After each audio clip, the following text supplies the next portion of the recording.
Selamat pagi, apa kabar kalian semuanya?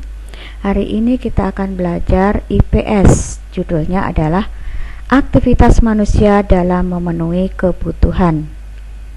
Kebutuhan manusia beraneka ragam. Agar manusia hidup sejahtera, maka manusia harus memenuhi kebutuhannya.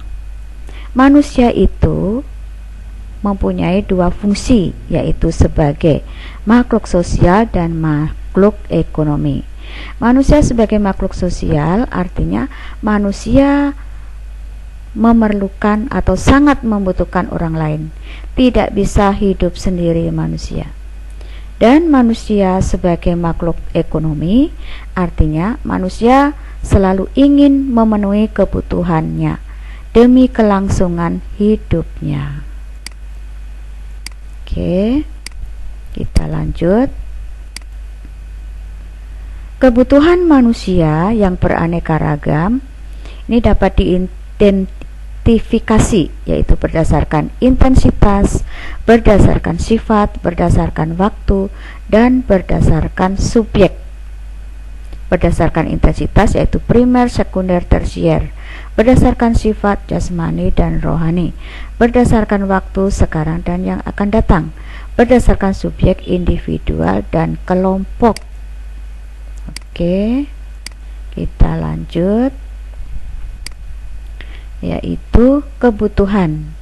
Dalam memenuhi kebutuhan, manusia harus berlandaskan pada motif ekonomi, prinsip ekonomi, dan supaya dapat melakukan tindakan ekonomi yang baik. Oke. Next.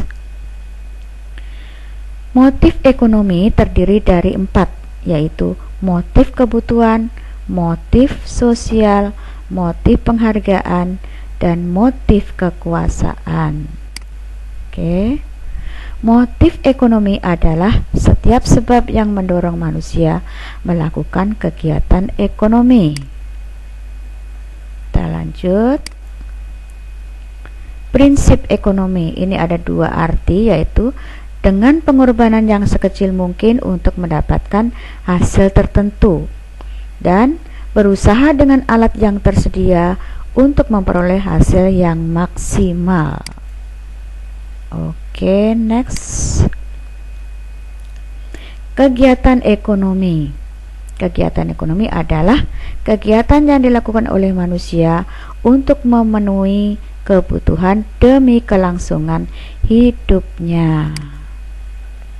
Next. Kegiatan ekonomi terdiri dari 3 kegiatan, yaitu produksi, distribusi, dan konsumsi. Produksi kegiatan yang dapat menghasilkan suatu barang atau jasa atau menambah nilai guna suatu barang. Sedangkan distribusi adalah kegiatan menyalurkan barang dari produsen ke konsumen. Dan konsumsi adalah kegiatan yang menggunakan atau memakai atau menghabiskan barang atau jasa. Next. Contoh produksi ini adalah gambar seorang petani sedang bekerja di sawah. Selain itu bisa juga berupa pabrik, berupa home industry, dan lain-lain. Next. Distribusi ini adalah gambar kontainer, ya. Adalah menyalurkan barang dari produsen ke konsumen. Tempat distribusi misalnya pasar, supermarket, pasar tradisional, pasar modern, dan lain-lain. Oke. Yang terakhir adalah konsumsi. Kegiatan konsumsi adalah kegiatan menggunakan barang. Menggunakan, menghabiskan, menikmati, sehingga manusia bisa merasa puas, merasa senang, merasa bahagia. Dan terakhir, terima kasih kalian sudah menyimak paparan ibu tersebut, yaitu tentang aktivitas manusia dalam memenuhi kebutuhan. Oke, selanjutnya kalian simak nanti di kolom tugas di Google Classroom atau di WA group ya, kelas masing-masing. Selamat belajar.